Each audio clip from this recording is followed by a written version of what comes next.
Bonjour, c'est Ursule encore. On est le 7 juillet 2025. Alors je viens sonner la trompette aujourd'hui encore. Et je viens proclamer le retour de notre Seigneur Jésus-Christ. Amen, alléluia. Soyons tous bénis. Soyons remplis de sa joie. Amen. Alors, être chrétien ne sauve pas. Amen. Être chrétien ne sauve pas. Alors, on a notre texte dans Jean 21, le verset 15. Voilà ce qui est dit. Après qu'ils eurent mangé, Jésus-Christ dit à Simon-Pierre, « Simon, fils de Jonas, m'aimes-tu plus que ne m'aiment ceux-là » Il lui répondit, « Oui, Seigneur, tu sais que je t'aime. » Et Jésus lui dit, « Paie mes agneaux. » Amen. Paie mes agneaux. Jean 12, le verset 46. Jésus dit, « Je suis venu comme une lumière dans le monde, afin que quiconque croit en moi ne demeure pas dans les ténèbres. » Amen. Jésus est une lumière. Amen. Il est la lumière. Tel que dit, n'est-ce pas, dans Jean 1, décrit, n'est-ce pas, par l'apôtre Jean lui-même. Alors, dans Jean 1, nous sommes informés que Jésus-Christ, n'est-ce pas, au verset 9, c'est dit, cette lumière était la véritable lumière qui, en venant dans le monde, éclaire tout homme. Amen. Cette lumière éclaire tout homme. Et cette lumière, n'est-ce pas, c'est Jésus. Et Jésus-Christ, n'est-ce pas, dit à Simon, qui est son disciple, est-ce que tu m'aimes? Simon lui dit, oui, Seigneur. Il dit, alors, si tu m'aimes, alors, voilà ce que tu devras faire. Tu devrais t'occuper de mes agneaux. Alors, on sait tous, n'est-ce pas, que Jésus-Christ, en tout cas pas tous, mais je veux dire, ceux-là qui ont de leur vie à Jésus, ceux-là qui marchent en tant que chrétiens, n'est-ce pas, on sait que si on donne notre vie à Jésus, alors on a cette assurance-là de la vie éternelle. Si tu as vraiment donné ta vie à Jésus, n'est-ce pas, et que tu as renoncé aux choses, n'est-ce pas, de cette terre, et que tu es venu à lui, alors tu as la garantie de la vie éternelle, parce que tu es passé de la mort à la vie. Amen. Et c'est ce que Jésus-Christ offre à quiconque vient à lui. Alors, si tu es là en train de m'écouter, que tu ne connais pas Jésus, sache que en l'invitant à venir dans ta vie, tu es en train de dire à Jésus, je suis, n'est-ce pas, en train de passer des ténèbres à la lumière. Ou bien en disant à Jésus, Jésus, je veux te suivre, tu es en train de le dire, je ne veux plus cette vie-là. Loin de toi, je veux maintenant vivre avec toi dans ton royaume, le royaume de lumière. C'est ça que tu es en train de dire. Et si c'est ça que tu dis à Jésus, alors sache que tu es son enfant. Tu es pleinement accepté par le Père. Amen, il ne te rejette pas. Maintenant, tu as besoin de marcher dans ce que Jésus-Christ a acquis pour toi. Tu as besoin de renoncer à toi-même. Amen. Laisser les choses de ce monde qui sont des choses ténébreuses et marcher dans ce que Jésus-Christ a acquis, c'est-à-dire marcher dans sa lumière et porter ta croix. C'est-à-dire ne pas refuser les épreuves par lesquelles tu passeras.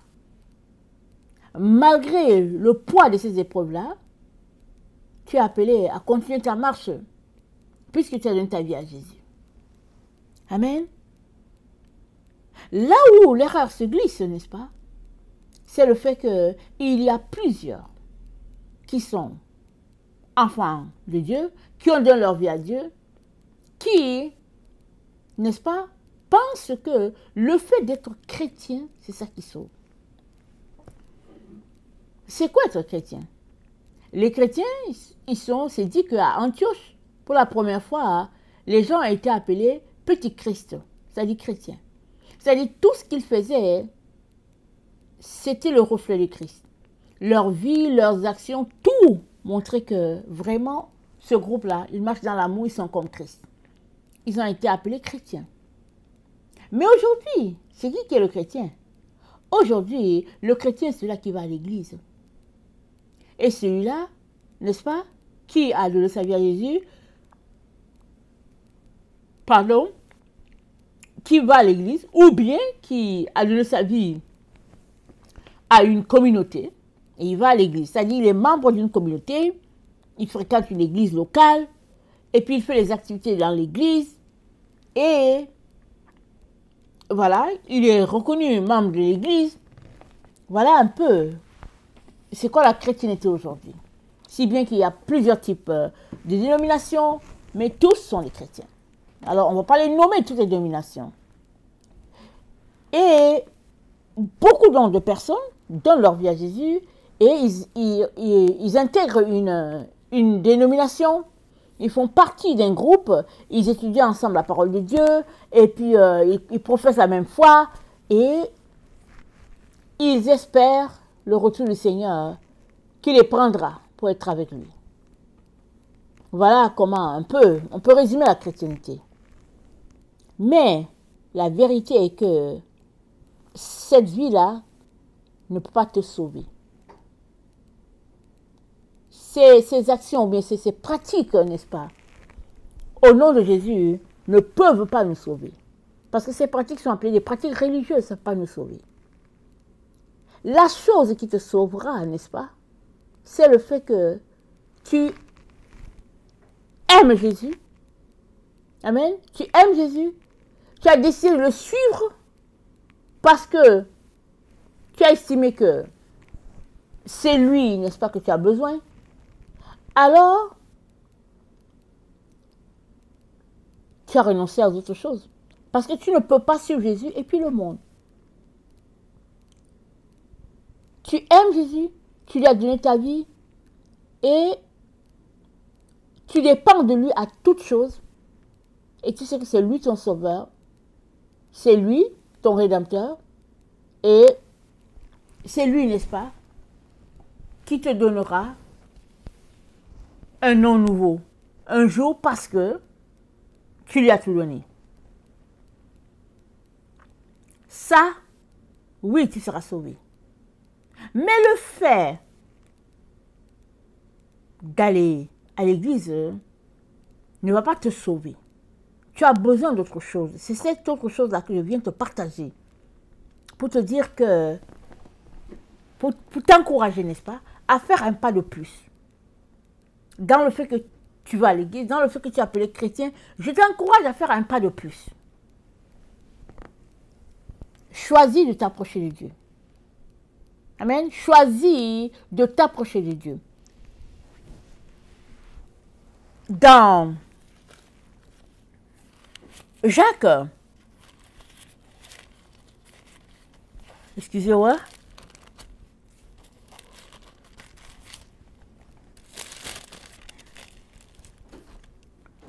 dans Jacques 4, il est dit, approchez-vous de Dieu et il s'approchera de vous. Nettoyez vos mains pécheurs, purifiez vos cœurs, hommes irrésolus. Sentez votre misère, soyez dans le deuil et dans les larmes, que votre rire se change en deuil et votre joie en tristesse. Humiliez-vous devant le Seigneur et il vous élèvera. Approchez-vous de Dieu et il s'approchera de vous. Donc, si tu as donné ta vie à Jésus un jour, c'est une bonne chose.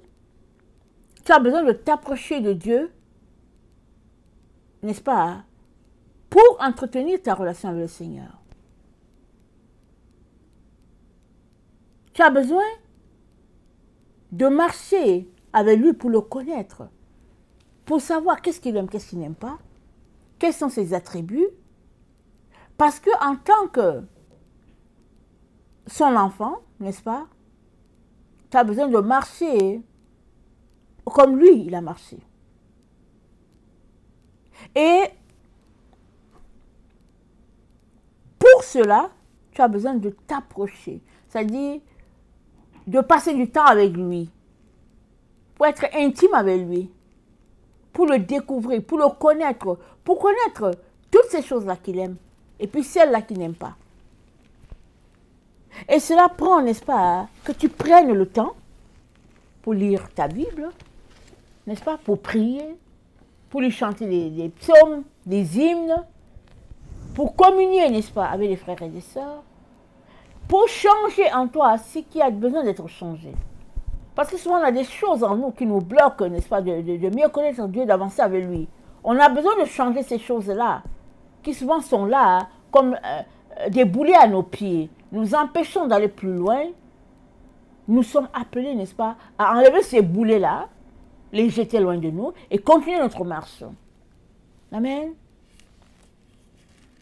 Alors, ce n'est pas, n'est-ce pas, pour te décourager quand tu es informé que être chrétien ne va pas te sauver. Au contraire, c'est pour te réveiller. Pour te dire, ne reste pas dans le quotidien de « je suis chrétien ». Ne reste pas là-dedans. Si tu es chrétien, c'est une bonne chose, mais tes actions devraient montrer que tu es effectivement un chrétien, c'est-à-dire un petit Christ.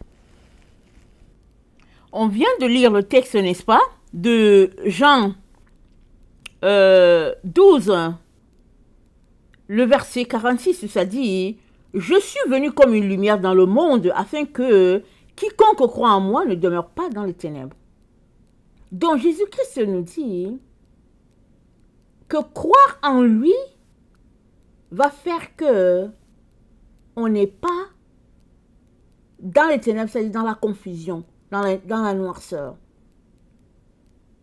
En d'autres mots, il est en train de dire, croire en lui fait de nous des enfants de lumière. C'est ça qu'il est en train de dire. Donc, ce n'est pas le fait que tu dis que tu es chrétien qui va faire de toi un enfant de lumière. C'est le fait que tu crois en Jésus. Et croire, n'est-ce pas, requiert des actions. Alors, si tu crois en Jésus, alors tu es en train de dire que tu es en train de marcher dans la lumière. C'est ça que tu es en train de dire. Parce que croire, ça demande des actions concrètes. Alors, dans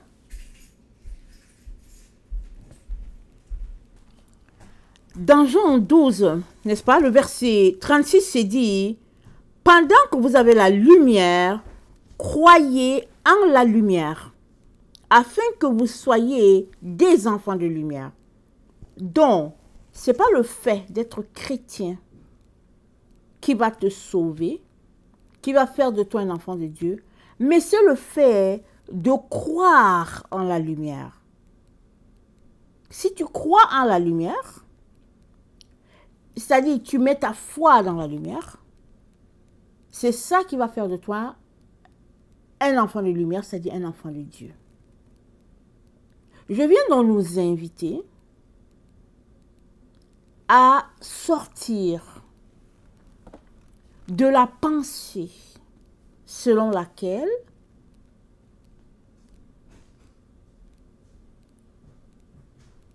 être un chrétien, c'est-à-dire quelqu'un qui n'est pas, exemple, musulman, quelqu'un qui n'est pas, exemple, bouddhiste, quelqu'un qui n'est pas, je ne sais pas, quel, animiste, c'est-à-dire le fait de ne pas être ces choses-là, le fait de ne pas être membre de ces autres religions-là, mais être chrétien, c'est ça qui va faire que tu es chrétien, que tu es enfant de Dieu. J'aimerais vraiment que nous partions sur une nouvelle base, que nous arrêtions de voir les choses sous cet angle-là. Parce que le Seigneur Jésus-Christ, c'est lui qui nous dit, c'est lui qui a parlé dans Jean 12, au verset 36, il dit, pendant que vous avez la lumière, croyez en la lumière. C'est le fait de croire en Jésus qui va faire de toi un enfant de Dieu. C'est pour cela qu'il a dit à Simon-Pierre, Simon, fils de Jonas, est-ce que tu m'aimes? Simon lui dit, mais Seigneur, tu sais que je t'aime. Il dit, alors, si tu m'aimes, occupe-toi de mes brebis. Alors, aimer le Seigneur Jésus, n'est-ce pas, a des implications, a des conséquences qui ne sont pas des conséquences lourdes, mais le fait que tu aimes ton Seigneur, n'est-ce pas, t'amène, n'est-ce pas, à aimer ce que le Seigneur aime, et le Seigneur est berger. Alors, si tu aimes le Seigneur, tu deviens comme ton maître, n'est-ce pas? Tu apprends, n'est-ce pas, les choses que lui, il aime, et tu te mets à faire ce qu'il faisait. Amen. Je viens donc, n'est-ce pas, nous encourager à regarder les choses sous cet angle-là, et je veux prier pour que nous nous mettions à aimer la lumière, en nous approchant de la lumière. Parce que c'est dit, approchez-vous de Dieu, il s'approchera de vous. Donc, aimer la lumière, c'est aimer Jésus. Parce qu'on aime Jésus, on va aimer, n'est-ce pas, ces choses, on va s'approcher de lui, et plus on va s'approcher de lui, plus on va marcher avec lui, plus on va l'aimer, et on sera gardé dans son amour, jusqu'à, n'est-ce pas, voir la face du Père un jour. Amen.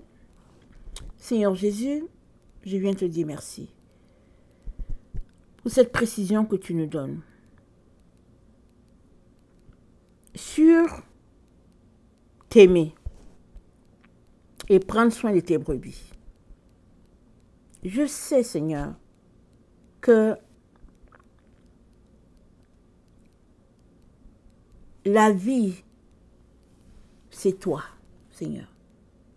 Et ceux-là qui te connaissent aussi le savent. Mais souvent, c'est d'amener cette chose-là de façon concrète, de façon visible. C'est ça qui, Seigneur, qui bloque souvent dans le chemin des gens. Je prie, mon Dieu, mon roi, que tu fasses tomber les écailles de nos yeux, afin que nous puissions voir les choses sous ton angle, pas sous l'angle des hommes, pas sous l'angle du monde, Seigneur, mais voir les choses sous ton angle, c'est-à-dire pratiquer l'amour que nous disons avoir pour toi. Seigneur, viens chasser nos ténèbres, viens enlever la confusion dans notre esprit, et donne-nous, Jésus-Christ, de mettre en pratique ta parole, en t'aimant, Seigneur, en renonçant à toutes ces choses-là, Seigneur, que toi tu n'aimes pas, et en nous consacrant à toi et à toi seul. Merci pour ton soutien, pour, Seigneur, tes soins constants de tous les jours. Que ton nom soit béni, au nom puissant de Jésus. Amen et amen.